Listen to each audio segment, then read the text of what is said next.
Bueno, muy buenos días. Vamos a dar inicio a nuestro webinar, Cuando la vida te confronta, estrategias para manejar la ansiedad, bueno, el estrés, la época, las circunstancias que estamos teniendo. Eh, Voy a mantener silenciados los micrófonos de todos, y la dinámica va a ser que voy a exponer en la primera parte un poco la comprensión de cómo funciona la angustia en momentos como los que vivimos, cómo funciona el estrés. Y después vamos a llegar tal vez a lo más importante, y es estrategias básicas para el manejo y la gestión de la angustia, del estrés, estrategias avanzadas y algunos temas más sapiensales, un poco que tanto la filosofía como la psicología nos pueden aportar para momentos como los que vivimos. Y al final tendremos unos 15, 20 minutos para que conversemos un poco, quizás si hay alguna duda sobre lo planteado o algo que pueda profundizarse, pues bueno, aprovechamos este escenario reflexivo para que podamos llevarnos lo mejor que podamos llevarnos, ¿no? La incertidumbre, la pérdida de control, los límites que impone la vida, el no tener tú la decisión absoluta de las cosas, pues hace que puedas percibir que los propios recursos quizás a veces no sean suficientes para que tú puedas controlar o manejar una situación. Pero el tema de estar enfrentado a una situación límite, pues es un tema de toda la vida. Vivimos en situación. Estamos en una situación, salimos de esta e ingresamos en otra. Es un continuo entrar y salir de situación en situación. Y hace un poco más de un siglo había un psiquiatra filósofo que se llamaba Karl Jaspers. Y Jaspers empezó a reflexionar acerca de algo que denominó las situaciones límite de la existencia, que eran situaciones en donde, sin poder controlar, sin poder saber qué hacer, esas situaciones cotidianas de un momento a otro podrían fracturar tu proyecto laboral, podrían fracturar tu proyecto de pareja, podrían fracturar tu proyecto de vida. Y que eran situaciones que te confrontaban, que te decían, quizás ya algo no puede continuar de la misma forma, quizás ya algo no será de esta manera. Y las llamó situaciones límite de la existencia, situaciones que en un segundo cambian tu proyecto y que te generan un impacto inicial que te confronta con la impotencia y con el desamparo. La impotencia en el sentido que hay cosas que no están en tus manos y que no puedes resolver y que tendrás que aceptarlas. Y en el desamparo, que no hay nadie que pueda hacerlo distinto, que no hay nadie que pueda eliminar eso que tú estás viviendo. Y cuando te encuentras en este estado, vas a atravesar un proceso natural, un proceso inicial que conocemos como la soledad del conocimiento, que es ese escenario en donde tú buscas explicaciones racionales que te permitan entender algunas cosas y las entiendes, pero no las comprendes. ¿Qué quiere decir esto? Por supuesto, tu padre ha fallecido y tú le dices al médico, pero ¿por qué murió? Y el médico te dice, porque tenía cáncer. Y tú le dices, de acuerdo, pero ¿por qué murió? Bueno, porque el cáncer hizo metástasis. Sí, por supuesto, pero ¿por qué murió? Porque la metástasis se apoderó de todas las funciones y colapsó. Sí, pero ¿por qué murió? Porque el conocimiento fracasa. Es decir, puedes entenderlo, pero no siempre puedes comprenderlo. Y ese es el impacto inicial de las situaciones límite. Posteriormente darás un salto cualitativo. A veces pueden ser 15 días, a veces 6 meses, a veces 3 años. Es un salto cualitativo, no cuantitativo, donde el límite te dice, la vida ya no es igual, ahora cómo se vive esto, ahora cómo me transformo porque ya hay cosas que no se dan de la misma manera. Y después das un salto adicional y aquellas nuevas posibilidades que surgen, que no hubiesen vislumbrado nunca sin la presencia del límite, empiezan a hacerse evidentes.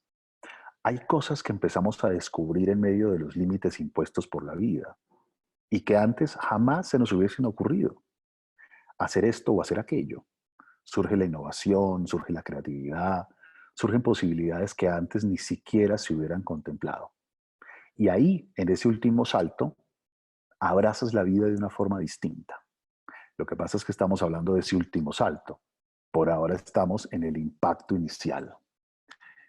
Y cuando estamos en el impacto inicial, esto de el sentido del sufrimiento, o esto de por algo será, o esto de todo va a estar bien, cuando estamos en plena crisis, decimos, oye, no me digas que todo va a estar bien, porque no todo va a estar bien y nos ponemos tensos y nos estresamos y todo se puede volver un poquito oscuro, porque es como si nuestra cabeza no soportara la incertidumbre.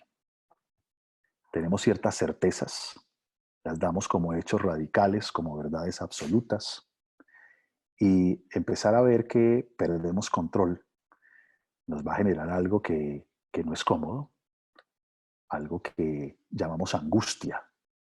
Angustia viene de anjo, que significa asfixia, angostura, estrechez. Se nos estrecha un proyecto que teníamos establecido. Proyecto que significa ir hacia el final o ir hacia la muerte, suena un poquito denso, pero proyecto es ir hacia un fin.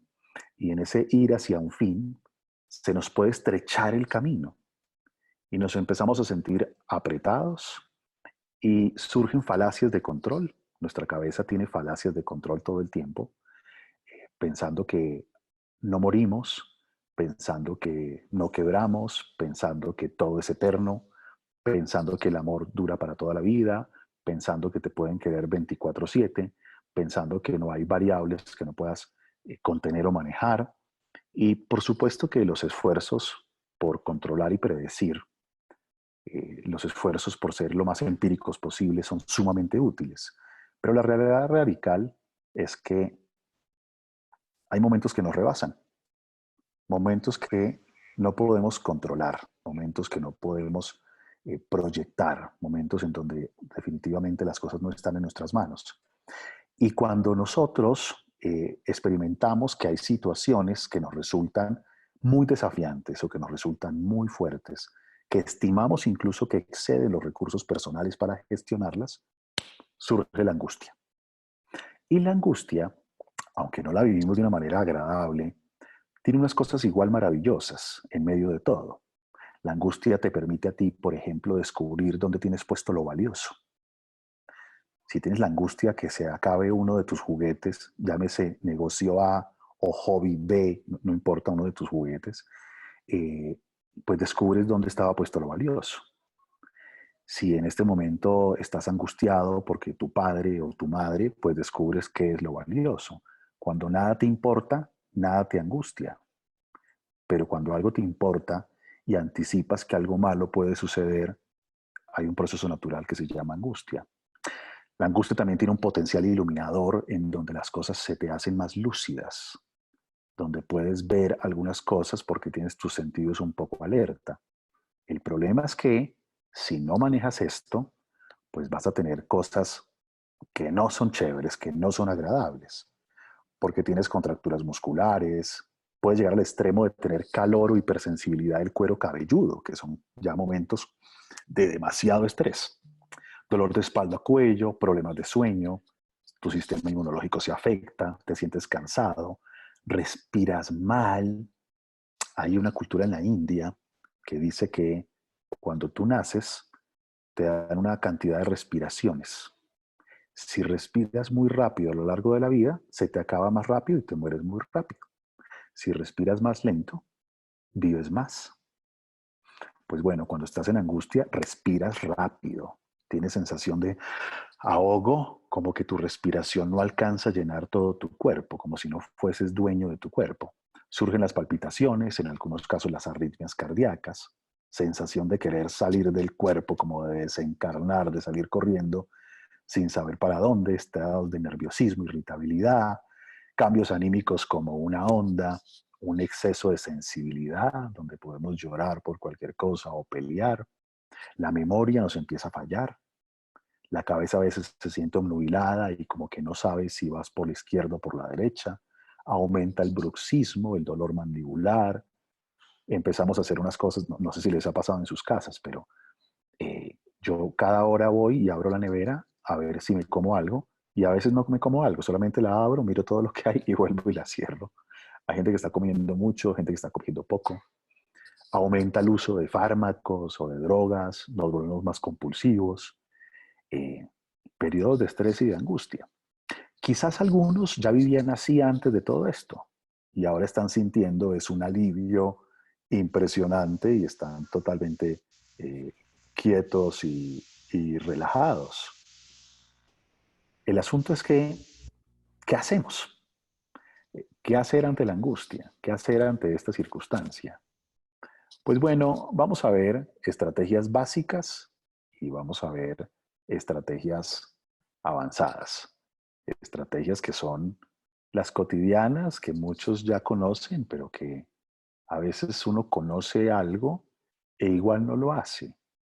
Y quizás cuando surgen este tipo de temporadas, podemos aprovechar para que hagamos cosas que hacen parte de un estilo de vida que nos protege del estrés, de la angustia, de la ansiedad.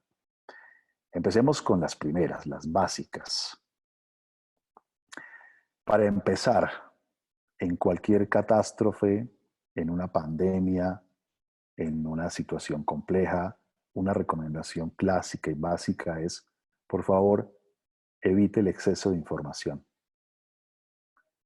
Fíltrela, redúzcala. ¿Necesita revisar qué está pasando? Perfecto, hágalo en un horario, una vez al día y ya está. Mucho de lo que tenemos que saber acerca de esto ya lo sabemos. Seguramente hay algunas cosas adicionales que tenemos que tener en cuenta, pero el exceso de información te puede afectar. No revises esto por la noche, revísalo por la mañana o a mediodía.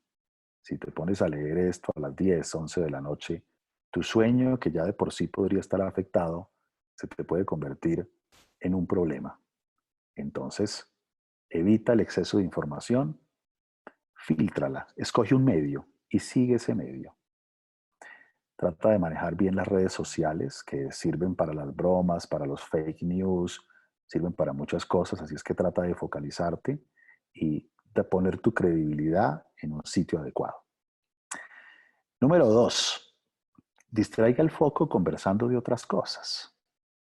No puedes estar todo el día hablando del COVID, hablando de la cantidad de contagiados, hablando del posible cálculo de desempleo entre el 20 y el 30%, hablando de distraiga el foco de conversación.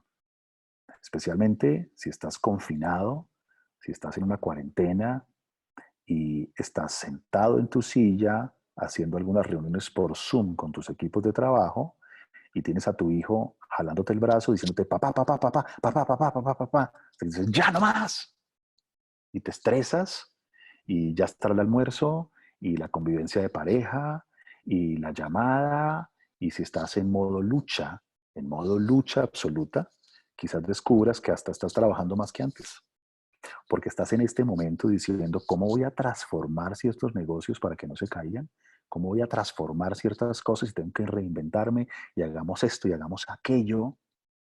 Y entonces estás mucho más tenso porque estamos como en esta primera etapa del golpe que implica estar encerrado, que implica que algunas cosas que de pronto te gustaban, como por ejemplo salir a trotar, quizás en este momento no lo estés logrando hacer, o si te gustaba jugar golf y en este momento no lo puedes hacer, o cosas que hacían parte de tu cotidianidad pues están cambiando. Entonces estamos todos cerca, pero estamos cerca y hay que estar cerca de una forma distinta. Distraiga el foco conversando de otras cosas. Tercero, pues todos sabemos que hay que alimentarse bien, ¿no? Pero este es un momento importante porque a veces en medio de las fluctuaciones emocionales quieres un poco más de azúcar y el azúcar tiene ese problema de producirte un high que después trae un declive importante. A veces no estás durmiendo y te levantas al otro día con frío o tenso y quieres comer carbohidratos que te hagan sentir que estás vivo o colocar exceso de condimentos para sentir que estás vivo, ¿no? Trata de comer comida que te ayude con el tema del estrés. Ojalá de este tipo de alimento que tiene mucho triptofano que ayuda es un aminoácido para la serotonina y que te va a estabilizar mucho más. Los garbanzos, los champiñones, las verduras, algunos pescados, alimentación antiestrés y por favor, en horarios. Hay que organizar horarios. Cuando tú acostumbras a tu cuerpo tiene unos ciclos y esos ciclos aumentan la angustia cuando son rotos. Entonces, alimentación antiestrés y en horarios. Cuarto, higiene del sueño. Hay que dormir y hay que dormir bien. Y eso implica, trata de conservar horario de sueño, trata de no hacer ejercicio 2, 3 horas antes, trata de no cenar 2, 3 horas antes, trata de estar en un lugar lo suficientemente cómodo, con buena oscuridad, sin las lucecitas azules del televisor, en la medida de lo posible, sin tantas señales electromagnéticas cerca y que puedas descansar. Si se te afecta el sueño, se te afecta todo. Organiza rápido una estructura diaria de funcionamiento. Quizás estos primeros días del impacto has experimentado algún desorden y hoy sábado parezca jueves y el lunes pareció domingo y quizás un día no te bañaste y quizás A, B o C se distorsionó. No, una estructura diaria de funcionamiento con la ventaja que ahora no tienes gasto de tiempo en transporte, no tienes algunas cosas y desde ahí te puedes dar el lujo de introducir elementos en esa estructura cotidiana que antes no tenías. Es decir, en la estructura diaria, ejercicio cardiovascular, ubica el horario de ejercicio cardiovascular. La recomendación es de 150 minutos a la semana, trata de dividirlo, ojalá que sean 30 minutos 5 días a la semana. Si tienes alguna práctica meditativa, sería lo ideal, bien sea por mindfulness, bien sea otro tipo de meditación. Si practicas yoga, maravilloso, no importa el tipo de yoga, si es hatha yoga que implica movimiento corporal, también muy importante, si es que no haces ejercicio, pero si te mueves por otra rama, bien sea el bhakti yoga o cualquier línea, también te va a sumar bastante. La más básica de todas, respira, respira. Pero en estos momentos de crisis no es una respiración como cualquier otra, es una respiración que te ayude. Y para eso puedes sentarte, tomar el aire hasta 8, hasta 10 y botar el aire hasta 15. Ojalá sea una proporción 1, 1.5. Sería importante que tu alarma sonara cada cierto tiempo y pudieras decir, estos son mis 5 minutos de respiración. Respirar. Número 8. Mantén la conexión social. Mantén la conexión social. Haz las reuniones familiares vía Zoom. Habla con tus papás, que quizás tengan una edad de mayor riesgo y seguramente están viviendo sus propias angustias. Habla con tus amigos. No te pierdas ningún foro de executive. O sea, este es el momento de estar más metido dentro de los foros, porque tienes pares que están seguramente con preocupaciones similares. Y por favor, saca dentro de estos horarios de estructura diaria de funcionamiento tiempo de diversión. Así sea jugar play con tu hijo adolescente, FIFA o lo que sea, así sea el karaoke, así sea la guerra de cosquillas. Este es un tiempo de flexibilidad. Aquellos que tienen perfiles de personalidad tipo A, o perfiles psicorrígidos, o perfiles controladores, pues están viviendo un tema complejo, porque ahora en la convivencia el control es complicado. Organiza 3 peleas básicas, pero no 234. Este no es el momento para tener 234 peleas en casa. Si en este momento estás peleando porque los zapatos no quedan perpendicularmente puestos a 2 centímetros de la pared, tú no vives ni dejas vivir. Así es que necesitas organizar cuáles son las 2, 3 cosas básicas. Vamos a pelear en casa por el respeto, listo, que sea el respeto. Vamos a pelear en casa por vínculos amorosos, listo, peleamos por eso. Pero si tienes 234 porque eres muy obsesivo y estás preocupado porque la cama no quedó tendida, tan templadita, que un mosquito se pare y se desnuque. Entonces vas a ir a regañar a la gente, esto se vuelve un desastre. La vida en este momento ya nos genera suficiente angustia como para que no tengamos la flexibilidad adaptativa que nos permite estar. Entonces, divertirse implica la guerra de salsa de tomate. Sin problema, salimos al jardín, guerra de salsa de tomate. Ay, pero es que me ensucio, me ensucio. Mira, hay que ubicarse. Estamos enfrentando un cambio global poderoso. Guerra de salsa de tomate. Pelemos mandarines y no nos lavemos las manos. Comamos mango con la mano. No, pero es que eso va en contra de, este es un momento de diversión, de flexibilidad, saquemos unos espacios al día para que esto se pueda dar. Bien, vamos ahora a estrategias un poquito más avanzadas. Estrategias que necesitamos porque a veces estamos tan angustiados que ni las básicas las podemos implementar. Es decir, hay una básica que dice respira y uno dice, pero es que yo me siento y estoy tan ahogado que es que ni puedo respirar. O sea, es que no me entra el aire, ¿no? ¿Qué hacemos? Pues bien, vamos a ver unas estrategias un poquito más elaboradas, vamos a explicarlas de tal forma que las podamos poner en práctica. Miren, la angustia, angostura, estrechez, te aprietas. Si ustedes aprietan su cuerpo duro, su corazón late más rápido. Si su corazón late más rápido, su sangre corre más rápido por las venas. Si su sangre corre más rápido por las venas, aumenta la fricción y por lo tanto aumenta la temperatura. El termostato interno hace que puedas sudar para regular la temperatura. Tu respiración también se acelera. Quiere decir que angustia significa estar apretado, apretado, en modo lucha o en modo huida. Pero tú te aprietas y te pones en modo lucha cuando algo que es valioso para ti está siendo amenazado. Tal vez tu estilo de vida, tal vez el sostén de tu familia, tal vez el sueño de la empresa, tal vez un legado familiar que ahora tienes a tu cargo y por eso sientes tensión. Luego no te pelees con la tensión, porque la tensión solamente intenta cuidar lo que es valioso para ti. Sin embargo, no te permite a veces vivir, te estresa, no te deja pensar. Luego la tensión a veces hay que dejarla ir. Y para que la dejes ir, no puedes pelear contra ella.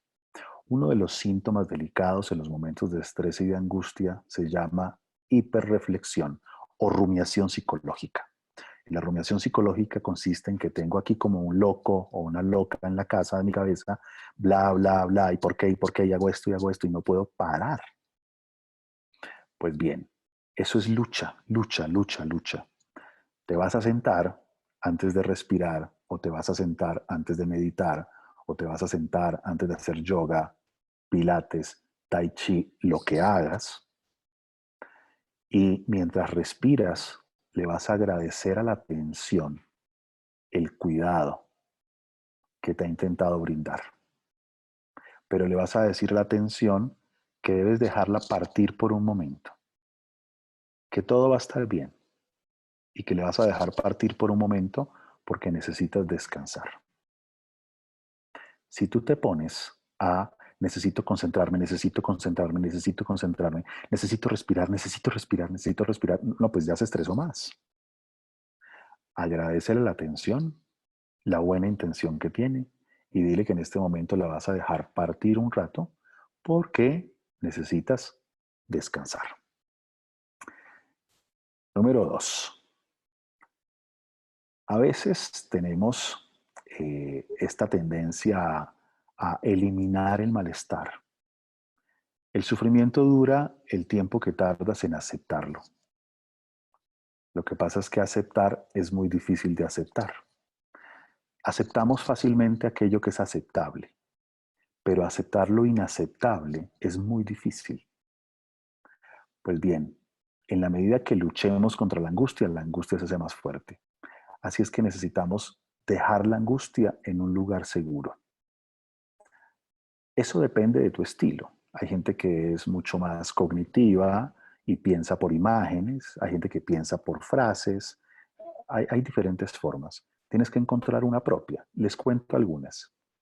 Hay gente que pone la angustia en la pantalla mental de un computador y le da delete. Hay gente que pone la angustia en un cajoncito. Hay gente que pone la angustia en una parte del cuerpo. Cuando tú lo haces en una parte del cuerpo, es muy importante que pienses en esta opción.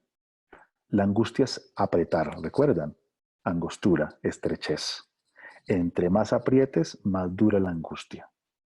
Así es que en lugar de apretar la angustia en el pecho o en el estómago o en donde la tengas, lo que vas a intentar es ampliar la angustia, ampliarla, ampliarla incluso tratando de sentir que la angustia sale por los poros hacia afuera o sale por los dedos hacia afuera, pero en lugar de hacer la tendencia natural de apretar para cuidarnos, lo que hacemos es desapretar, sacando la angustia, haciéndola crecer. Es como si tienes una gota de tinta china, ¿recuerdan? Y meten esa gota en 5 centímetros cúbicos de agua. Pues se pone negra de forma absoluta. Pero si tuvieras 1 litro de agua, el negro no sería tan oscuro. Entonces la salida para la angustia corporal no es apretarla, es hacerla crecer, aunque la cabeza diga lo contrario. Número 3. Hay sentimientos que son vergonzantes, incluso pensamientos que son vergonzantes. En épocas de crisis a veces tenemos pensamientos súper locos. Además porque algunos están analizando las 5 teorías conspirativas, a ver si esto se lo inventó China o Estados Unidos, o qué tipo de guerra es. Quizás sea cierto, ni idea, pero hay tantas teorías acerca de qué significa esto, de dónde salió, y a veces te sientes loco y dices, no, yo estoy pensando cosas muy locas, ¿no? A veces tenemos sentimientos de miedo y no nos permitimos el miedo porque somos quienes somos y yo no puedo tener miedo en este momento. Yo tengo que mantener el control en la familia porque soy el ejemplo de los niños o de mi pareja y mis líderes en mi organización no pueden darse cuenta que tengo angustia porque me da algo de vergüenza.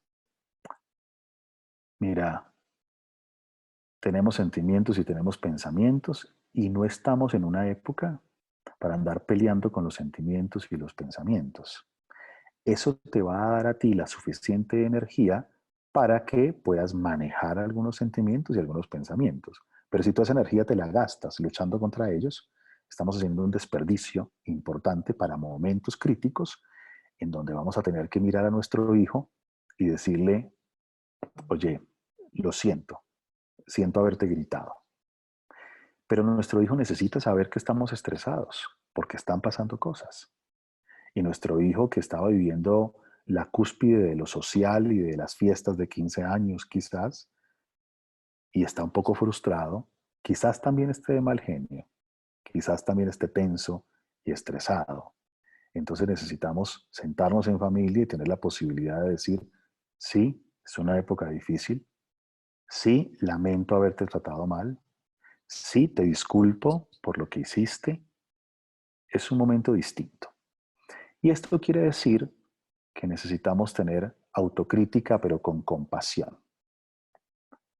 El día que le respondamos mal a nuestra pareja, el día que le hablemos duro a nuestro gerente, el día que gritemos o sacudamos a un niño, podemos retirar a la calma y decirnos a nosotros mismos, tengo el legítimo derecho de equivocarme, merezco errar, tengo permiso absoluto de un día no hacerlo bien. Ya tenemos suficiente con lo que está pasando para que tengamos una cabeza castigadora que nos está en este momento golpeándonos por hacer lo que sí o lo que no. Quinto, estos 2 últimos son sumamente poderosos. Se llama actuar como sí. Actuar como sí significa que tú tienes historias en la vida en donde has sido sabio. Tienes historias en la vida donde has sido amoroso, donde has sido generoso, solidario, donde has sostenido a otros, donde has liderado con gallardía. Tienes un montón de evidencias porque si eres un líder, seguramente no has llegado ahí de gratis. Has hecho cosas. Entonces, actuar como sí significa poderte sentar y construir un rol de la mejor versión que tengas. Un rol en donde aparece cómo manejar esta situación, cómo ser sabio, cómo ser amoroso, cómo ser generoso, cuáles son las características de una persona que en este momento suma y no resta. Y ese rol que construyes es un rol que vas a empezar a poner a prueba, colocando una alarma cada 2 horas. Suena la alarma y durante 2 horas actúas como alguien con mente sabia, actúas como alguien que gestiona las cosas de cierta manera. 2 horas después suena la alarma nuevamente y te preguntas, ¿estoy actuando mi mejor versión? Si la respuesta es afirmativa, tienes ahora la maravillosa oportunidad de tener 2 horas más para que continúes haciéndolo. Si la respuesta es negativa, tienes ahora la maravillosa oportunidad de tener 2 horas para volver a intentarlo. Actuar como sí. Eso no quiere decir que a veces no saques 2 horas para no actuar como sí. Pelearte con la vida si es preciso un ratico, quejarte un poco, ponerte de mal genio. Y de nuevo, vamos con nuestra alarma. Sexto, de la misma manera, no sé si algunos recuerdan la película de Transformers, de los autos que se convierten en robots. Transformers significa poderte sentar en la silla, en tu sillón o en tu espacio seguro en tu casa y poder entonces decir, ok, estoy alterado, estoy angustiado, voy a sacar mi mejor versión y voy a recordar cómo sonrío en los buenos momentos, voy a recordar cómo se pone mi cuerpo cuando estoy haciendo las cosas bien, voy a recordar cómo se sienten mis manos cuando estoy liderando con fuerza y haces toda la asociación para que puedas empezar a experimentarla y levantarte de esa silla después de un rato y hacer las cosas bien. Es un proceso de transformer. Bien, hay algunos ejercicios que no tienen siempre evidencia empírica, pero que sapiensalmente, en medio de la sabiduría, en medio de la filosofía, encontramos como posibilidad de crecimiento y de aprendizaje, y que son sumamente poderosos. Vamos a hablar de 5 de ellos. El primero de ellos, el sufrimiento o los golpes de la vida generan cierta blandura que te ubica existencialmente. Es decir, quizás antes peleabas porque por tu pareja acostarse un poco tarde no podías levantarte temprano a trotar. Y ahora no puedes trotar aún teniendo todo el tiempo del mundo. Te ubicas. Quizás tu hijo sentía que era el fin del planeta que no lo dejaras ir a una fiesta y que la fiesta del viernes y del sábado era absolutamente sagrada. Y ahora sencillamente no puedes ir. Quizás faltar al restaurante clásico al que ibas todos los sábados o todos los viernes era para ti algo terrible. Y ahora no puedes ir. Ahora te toca generar tus propias recetas. Quizás no jugar golf el sábado en la mañana era un desastre dramático. Y ahora no. Estás sentado frente a una pantalla viendo unas reflexiones en torno al sufrimiento humano en lugar de estar jugando golf. Los sufrimientos te ubican existencialmente y te dicen, oye, esto es lo que hay, esto es lo que hay. De pronto tu pareja está muy afectada porque las aerolíneas se van a quebrar y ya tenían comprados todos los tiquetes y iban rumbo a Bali. Pues no, ya no vamos a ir a Bali, por lo menos no en junio, ¿no? Ya no va eso. Quizás algunos están angustiados porque uno de sus negocios o su principal negocio quizás se vaya a quebrar. Y sí, quizás se vaya a quebrar. Pero eso es lo que hay y necesitamos transformarnos. Y hay cosas que antes pensábamos que eran lo más valioso en la vida y ahora en esta circunstancia necesitamos revalorar y darles un giro. Así es que el sufrimiento nos da la sabiduría de la flexibilidad, nos da la sabiduría de la creatividad, nos dice, ubícate, deja de quejarte por algunas cosas y pon los valores en otro lugar. Segundo, el sufrimiento también nos da conciencia del límite. La conciencia del límite es un tema complejo. Tenemos tres grandes elementos de la conciencia del límite. El primer elemento se da en la conciencia del saber. Muchos de nosotros en algún momento hemos pensado que lo sabemos todo. Y la conciencia del límite te dice, mira, no puedes saberlo todo, no eres omniconsciente, no eres omnisapiente, no todo lo sabes. Y eso puede golpearnos. Opinábamos de todo, decíamos de todo, y hay momentos en donde no sabemos. No sabemos cómo actuar quizás en esta empresa en este momento. Tengo que acudir a la sabiduría colectiva, tengo que acudir a la inteligencia colectiva de mi foro, porque no sé en este momento cómo hacerlo. No somos omnisapientes, ese es el primer límite.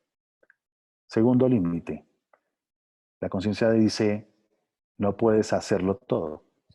Quizás algunos pensábamos que sí, y pensábamos que la semana tenía más de 7 días, que el día tenía más de 24 horas, y podíamos correr de 6 de la mañana a 10 de la noche, organizando reuniones a 50 cuadras de distancia con 10 minutos de diferencia y llamando por el camino diciendo ya voy llegando, pero hasta ahora estábamos montándonos en el auto. Y resulta que no somos omnipotentes. No podemos hacerlo todo. No todo nos es posible. No todo está permitido. No todo es viable. Y el tercer elemento o el tercer regalo que se da en la conciencia del límite es que no podemos tenerlo todo. Quizás en algún momento diríamos, yo quisiera que mi papá fuera de tal forma o que mi mamá fuera de tal forma y no. Lo que tienes es un papá que en este momento te está cuidando y una mamá que en este momento te está cuidando como nadie más lo haría. No te puedes quejar.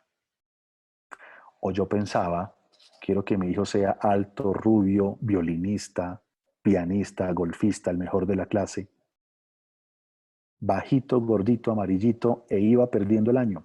No, ese es el que tenemos. O sea, ¿por qué hay que querer al hijo del vecino? Este es el que queremos, porque ese es el que tenemos. Por eso la tercera área es que no podemos tenerlo todo, podemos perder. Los negocios se pueden quebrar, los amores se pueden acabar, hay gente que puede marcharse y dejar de ser porque muere. No somos seres absolutamente privilegiados que no pueden perder.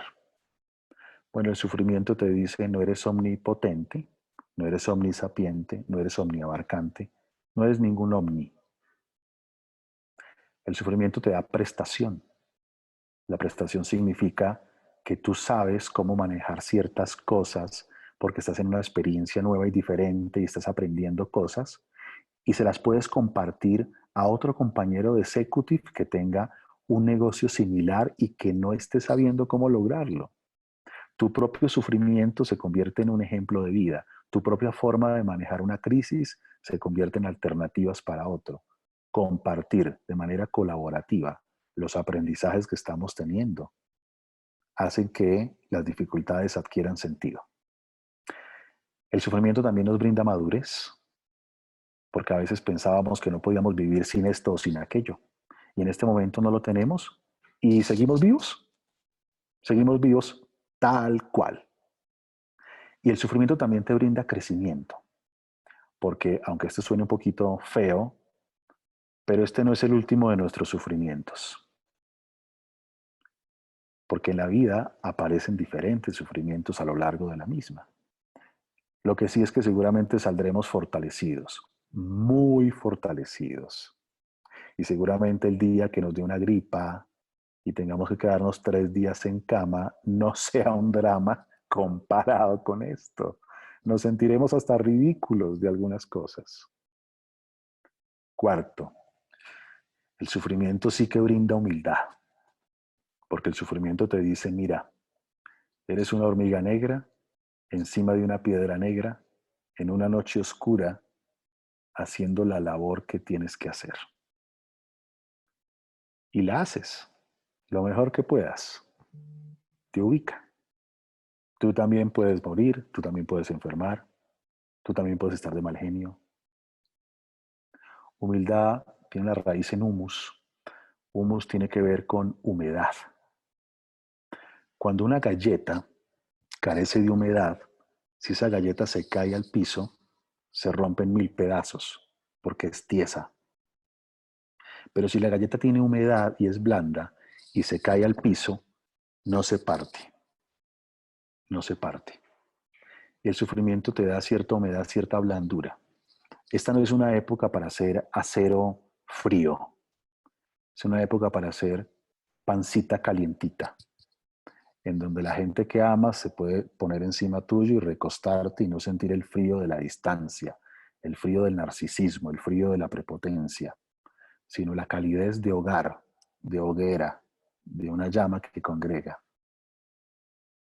Quinto, algunos aprovecharán la crisis para encontrar un propósito de vida, otros para reencontrar su propio propósito.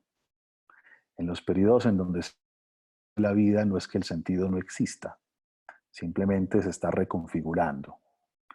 Y ahora tenemos que estar con los ojos bien abiertos porque el sentido y lo valioso se encuentran en la calma.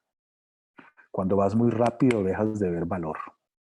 Cuando vas muy rápido dejas de tener experiencia de valor porque se te vuelve paisaje lo ya sido, como dicen algunos filósofos, lo que ya está por hecho, ¿no?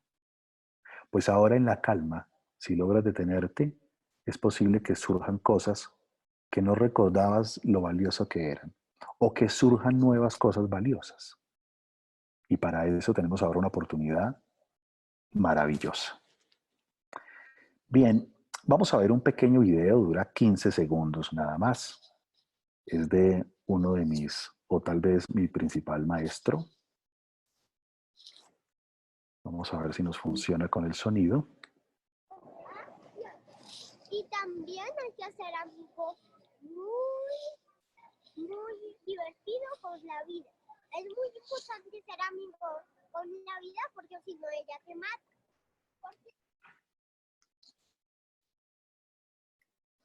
Con estas me salió mi hijo hace unos días. Un sabio. ¿No? La conciencia del límite nos permite dejar a Dios ser Dios y de esta forma volver al paraíso del que nos autoexpulsamos al no aceptar el límite. Hacemos todo lo que podemos hacer, tenemos todo lo que podemos tener, sabemos todo lo que podemos saber, pero ni un milímetro más. No es un llamado a la mediocridad, es un llamado a la humanidad, nuestra mejor versión, al mejor paso, pero no más que eso. Muchas gracias, queridos compañeros de los grupos. Vamos a aprovechar estos 15 minutos, calculé muy bien el tiempo, tenemos 15 minuticos, para que podamos compartir algunas reflexiones, quizás alguna inquietud, quizás no me la sepa, pero si me la sé, con mucho gusto lo puedo compartir con ustedes. Eh, Estamos grabándolo, esto quedó grabado. La idea es que al tenerlo grabado lo podamos compartir con otras personas eh, que seguramente alguno de estos tips pueda sumar, ¿no?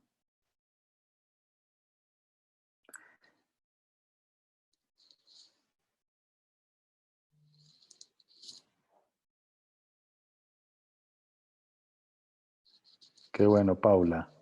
A hornear más pan caliente. Me dio hambre al leer eso que pusiste.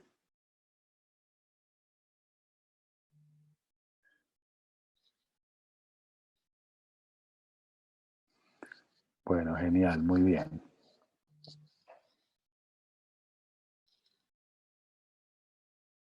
Vamos a organizar con Executive Colombia para ver cómo les enviamos el link, también mirar dónde lo vamos a subir para poderlo hacer accesible. Espero volverlos a ver más adelante. En Colombia tenemos algunas cosas que están siendo organizadas y bueno, seguramente vamos a conversar más adelante.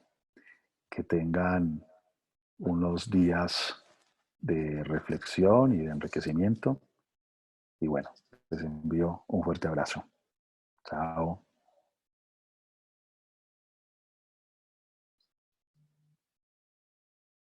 Muchas gracias, Efren. Con gusto.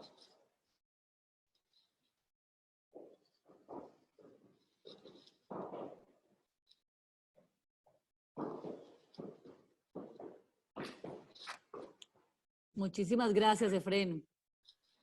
Y gracias, Andrés. Gracias, Andrés, también por organizar esto tan maravilloso. Muchas gracias. Muchas gracias. Fantástico. Gracias, Efren, extraordinario, de verdad, muy útil. Con mucho gusto. Gracias, Efren. Muchísimo conocimiento, muchos aprendizajes, muy valioso. Muchas gracias. Muchas gracias, súper constructiva. A Medellín. Pero entonces... Gracias, Efren. Muy amable. Vale. Efren, muchas gracias. Y el mensaje de tu hijo divino. Es un maestro ese niño. Yo ya le mandé, yo ya tenía escrito el chat de gracias. Muchas gracias, Efren. Espectacular tu conferencia. Muy claro todo. Muchas gracias. Y ya empezaron a mandar. Muy buena la conferencia. Muchas gracias, Ángela y Miguel. ¿Listo? Entonces, bueno. Voy a salir. Claro, es que salir de la reunión. Ya, Efren. Estés bien. Vale. Gracias, Efren. Muchas gracias, Andrés, a Álvaro y a Camilo por liderar esto. Gracias, Efren. Ya voy a poner mi horario cada 2 horas a ver si... Patricia, qué bueno verte. Lo disfruté muchísimo, lo disfruté muchísimo. Me puse en un sofá, cerré los ojos y te oí. Qué bueno, Patricia, me alegra mucho. Espero verte muy pronto. Así será.